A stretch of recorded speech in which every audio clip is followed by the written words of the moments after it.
Okay, these videos are so weird because the ideas that I have for them come to me in like cryptic dreams. The last one I did was probably like 2 months ago, and the only reason I haven't done one till now is because it always felt like a forced idea. Like, I'm always trying to make them for somebody else instead of myself and like genuinely trying to express an idea I have, and so I have to wait for the idea to come to me. This wasn't even the main thing I wanted to talk about, but now I want to go off on this tangent, and so I will. Um, that the cultivation of inspiration is the main idea or the main purpose of artists, and everyone gets inspiration. It's just artists who are trying to manually get more of it. And when you have art without inspiration, it's just fart, or I don't know. It seemed like there was more in that to my head.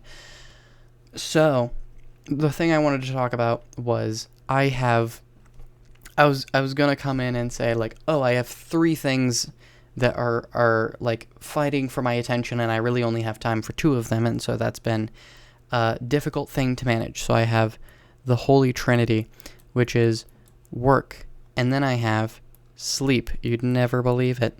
And then I have friends. It's like college all over again, except for I never went to college. But then I was like, oh, I have other things in my life that are fighting for my attention, and that is my girlfriend and my projects slash art, and just like dopamine stuff, like games. We'll call it games, but it's also stuff like memes and whatnot. And so I thought I was going in with three things and only have time for two of them, but it turns out I have six that are fighting for my attention. So, ain't it grand? So, here's the problem. The main three that fight are like these three, because it aggravates her a lot, but it's a lot easier to schedule time with my girlfriend than it is with multiple people. And so I tend to put her into the cracks of my schedule, and it's a mess and it's weird. I'm sorry if you're watching this, but it's just logistical. But work and sleep are the core ones that are a lot trickier to deal with, turns out. And as you'll see, as I might cut myself short making this video, in about 30 minutes, I actually have to grab a shift because the shifts only drop at noon. So I have to be awake at noon, right, to get my shift. And then, on top of that, I have to be awake at midnight to 10 in order to work, which means that there is a 12-hour period that I have to be awake for work. So if we drew it out, so from midnight to noon, completely taken up, which means that afternoon I need to sleep. So let's say that this is the PM time, right? The time I have the opportunity to sleep. So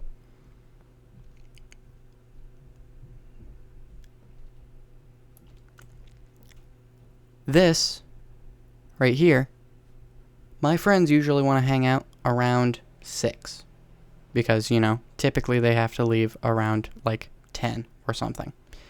So I feel like I'm losing my mind. Like I had the direction, and then I just completely went off on this clock thing, but we're going to keep going with it. So hypothetically, I should be sleeping in this time, but that's 6 hours.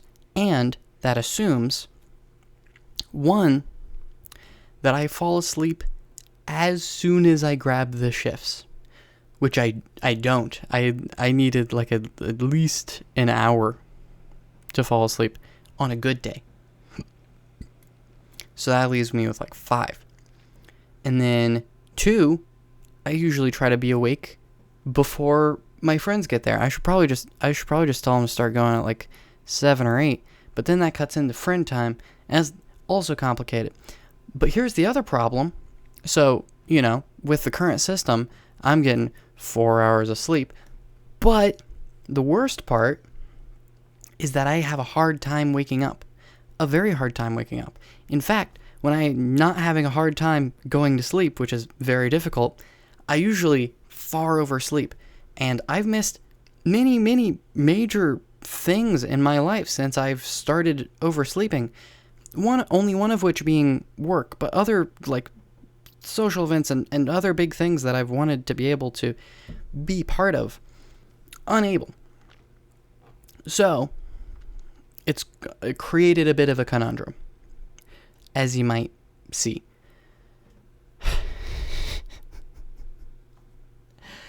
So, I need work in order to have money to survive. And one, I need to start, here's a 7th thing, get new job. Oh, I guess the important thing about the Holy Trinity is that these are the time-specific things, right? So I, complicated. Anyway, out of the 3 non-time-specific things, and also my girlfriend is also on night shift, and so we usually have whole nights together where it's only us that are awake.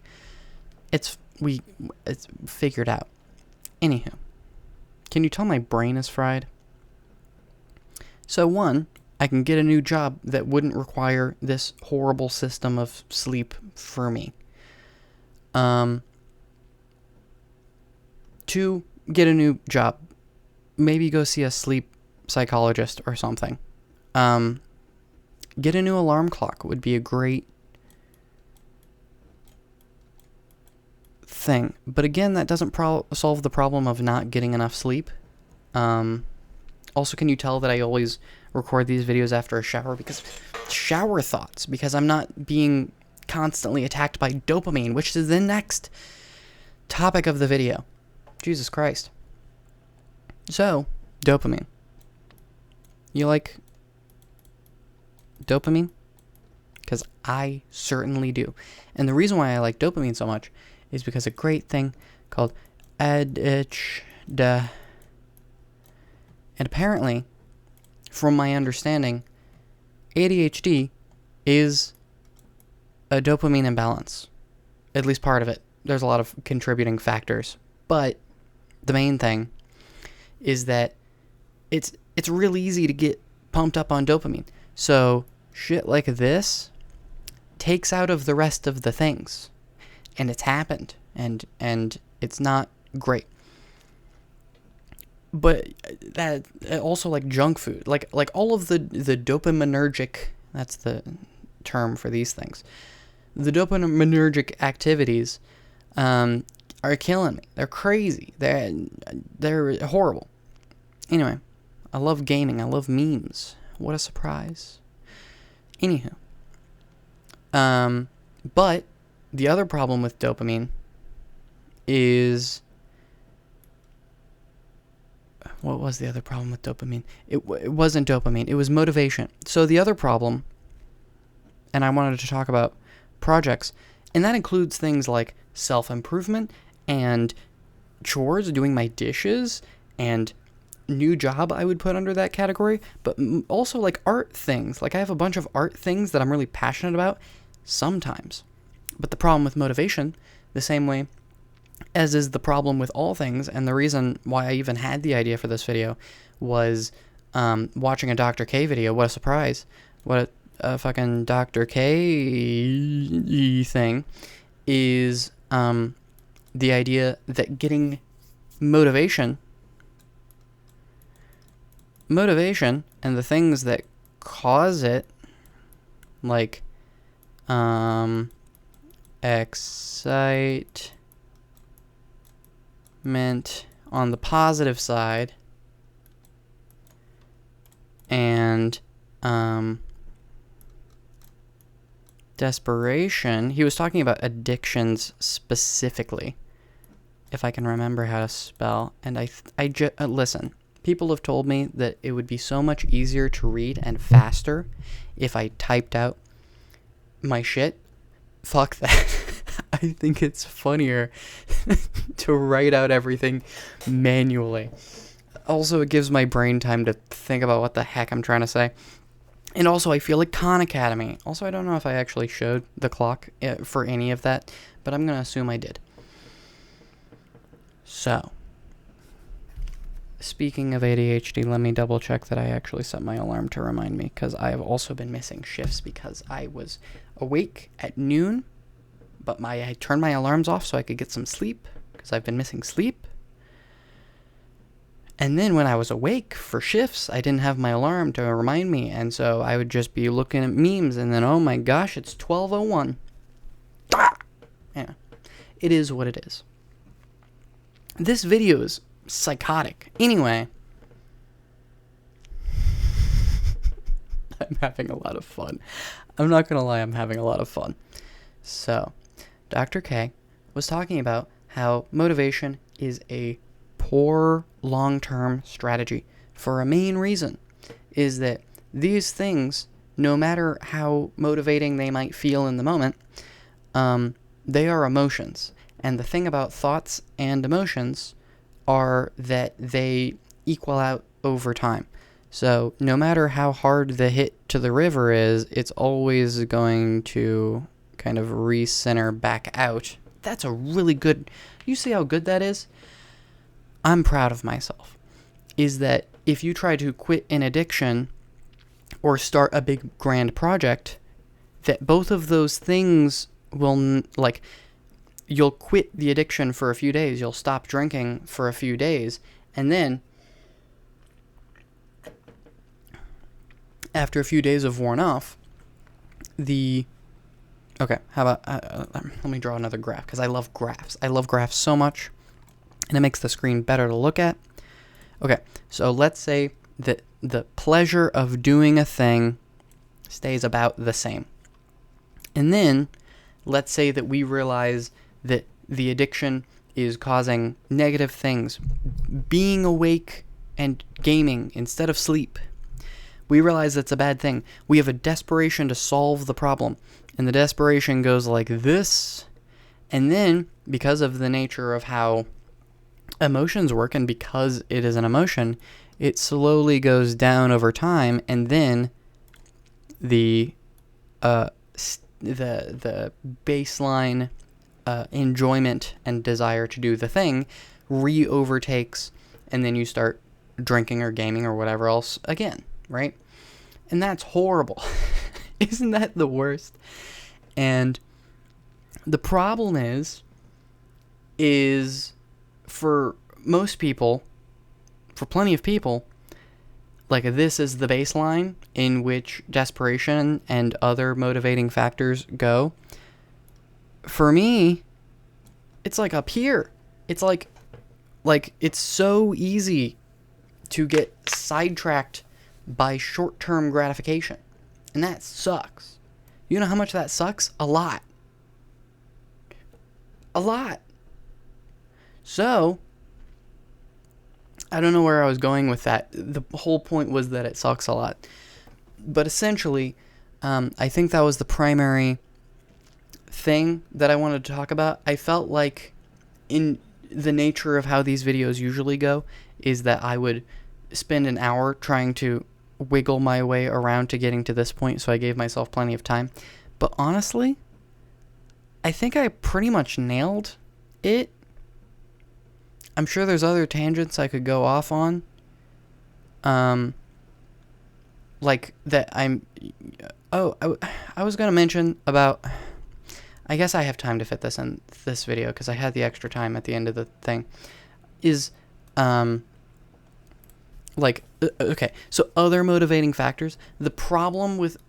fuck. Okay, maybe it was a longer video and I just forgot the baseline things.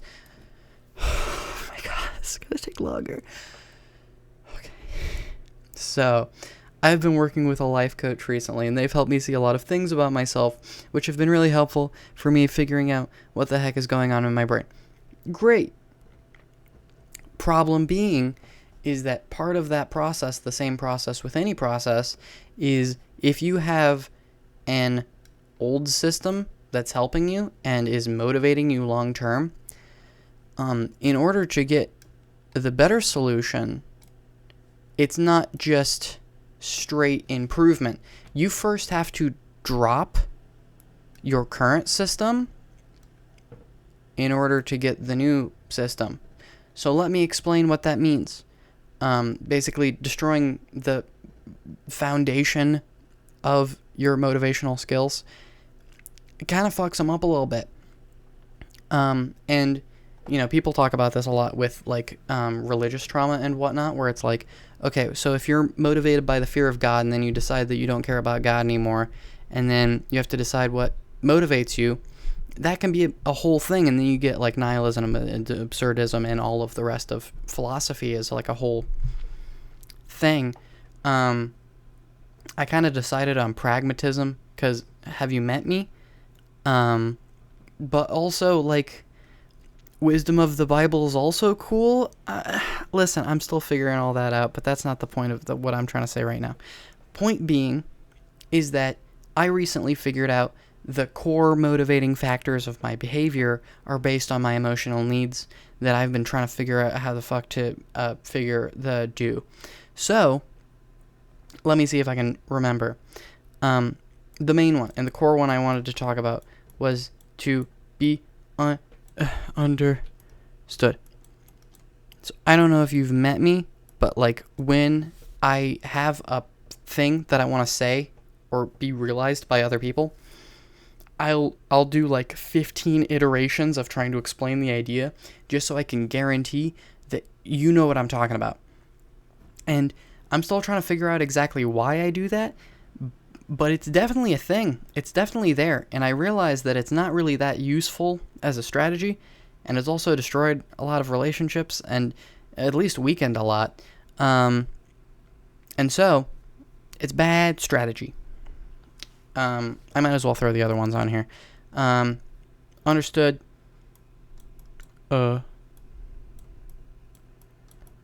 Appreciated. To be independent.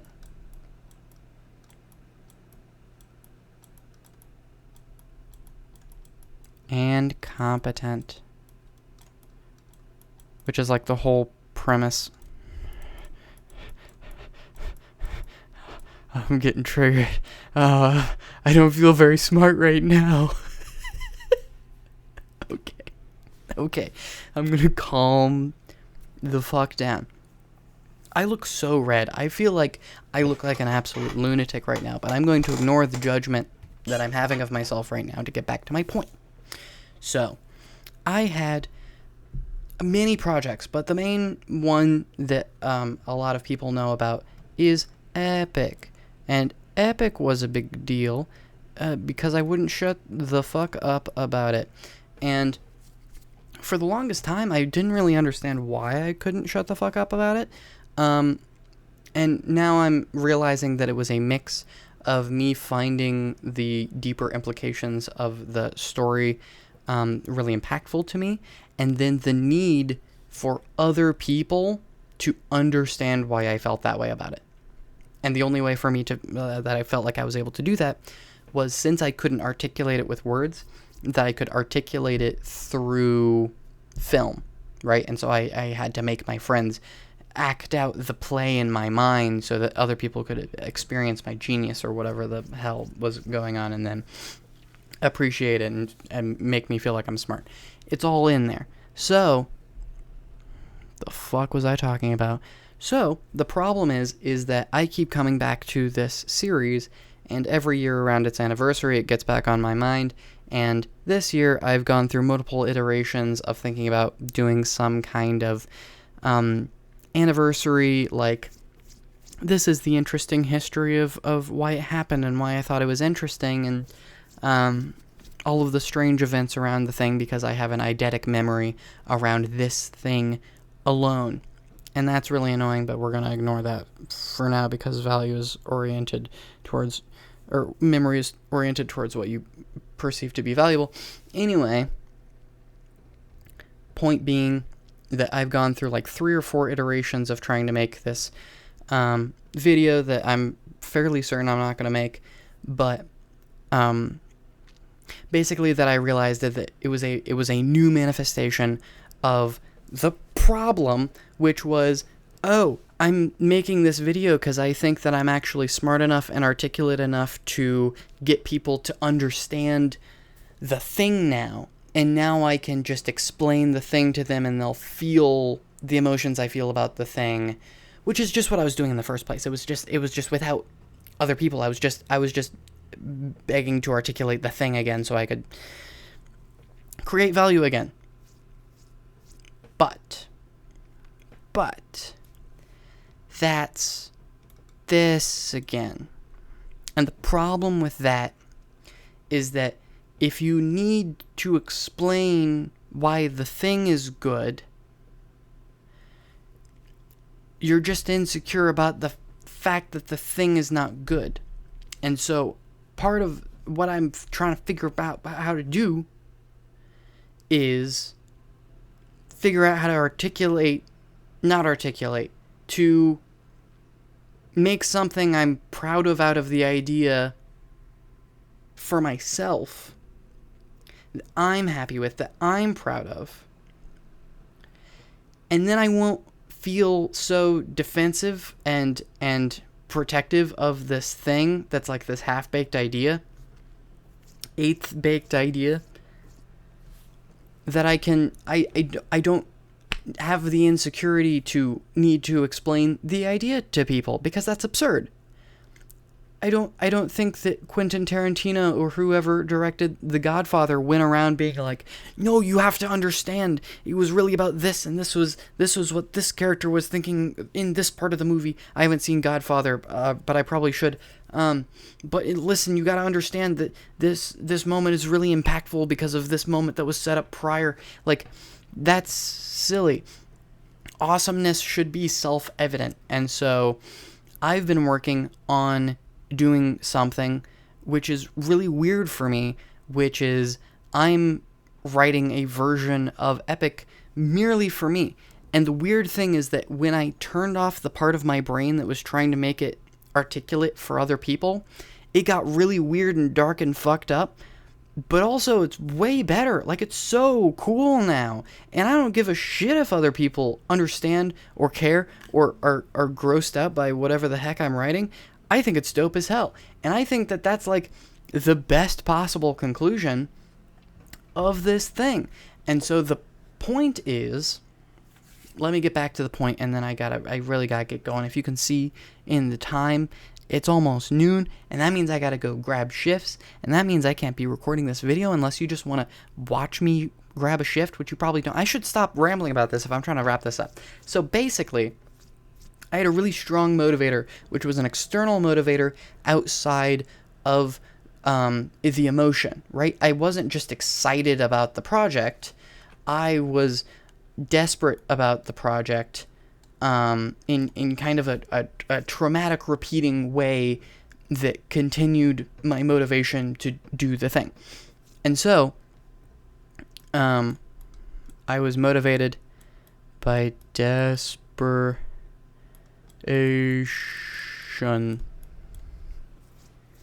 And so, when I removed the desperation out of the project, my motivation for the project, it obviously dropped, right? Like that's the natural process of when you remove an unhealthy coping mechanism to do the thing.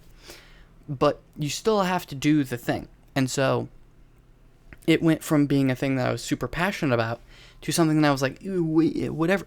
And I had the same problem with OSL. This is like a weird manifestation kind of OSL. Oh my gosh. Where I realized the same thing, where I realized that OSL was me trying to have my ideas be understood and appreciated and feel competent. And that's like not what I wanted OSL to be, and so I'm trying to rework that as well. That's a process. And since I've done that, I've been a whiny little bitch about it. saying that's dead and all. It's not dead. I'm just dramatic. That one shut my brain down. No, but I'm like trying to figure out a way to do it because I feel the underlying value. I know there's value there, the same way that I feel the underlying value, the unrealized, ethereal, eternal value within both of these things. I just have to go and grab the ethereal value without desperately pleading other people to feel the value with me before I pull it out of the ethereal. Or however CJ put it. I don't know. But the point being is that eventually I want to try to get to like genuine joy for the project. For both of them. For all of my projects, right? And that's kind of the ultimate goal, and that's kind of like the reason why I started OSL in the first place is because I figured out how to do all this shit, and then I fell back into my old patterns of trying to explain shit to people again. Look where I am now. Look what I'm doing right now. But the great part about this is I don't care who watches this. This video is garbage, like undoubtedly garbage, but it's fun for me, and it's a great way for me to articulate my own thoughts for me. And when I can do that sincerely, without caring or fearing if the person understood it or not, I do so much better, and I articulate myself better. I'm understood better, and I'm appreciated better, and I'm independent better. The worst part of the need to be understood is that I'm dependent on others in order for happiness, and that's not good. I'm also working on independence. I'm trying to figure out how to rely on other people, because that's also important. Listen, it's all complicated, and I've been yelling at you for 27 minutes, and so at 30 minutes I'm going to call it quits. I think, listen, this is a pretty good visualization of what the fuck I was trying to talk about. These videos are a mess. I love them so much. They remind me of Kyle, my life coach, which I recently lost in a fire due to us being out of sessions and me not getting more. But it helped me learn a lot of things about myself. It reminds me that I need to go grab all the focuses out of that. At the end of every session, we would like this is the thing you should focus on for next week. And that's all of it's just like super dope wisdom just for me. Like, that's the coolest part, is like I just have a little box of things I need to remind myself of just sitting there. And I need to listen. You remember the value wheel? You remember the value? You remember once on this side, and it's based on stimuli, which is what games and what dopamine is. Like, this fucking category right here, bane of my existence.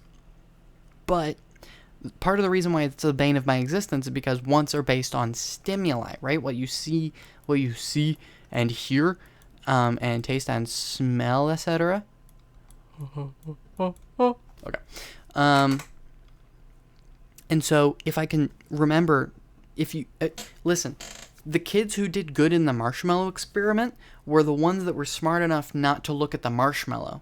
Like, they ignored the marshmallow, and that's why they were more successful. Is that they didn't stare at the marshmallow and try to out willpower it. You gotta move the Starbucks can. Starbucks soda. But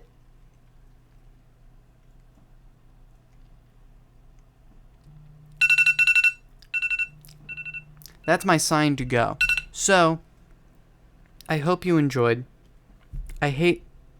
Listen, there's a lot of weird stuff going on, and I'm sorry that you were decided to watch this for this long. If you felt like you needed to watch this because I pressured you into watching this, and felt sad enough to watch me until the end, I'm sorry. I'm working on it. Tell him to fucking cut that out because it's annoying as hell. Don't let that mean man pressure you into doing anything, because he's a little rat bastard that needs to be stopped. And also tell him to love himself, because he's really good at putting himself down and villainizing himself, as well as other people. And that faults are okay, and the world is complicated, and he's dealing with a lot of problems right now. And so acknowledge the consequences of your actions and try to do better, but also grace and understanding and mercy are also good things, because it doesn't matter if you can justify the ill treating of yourself, but actually also that just because it's true that I might deserve bad things, it's not useful for getting better. Thank you and good night, you dumb fucks.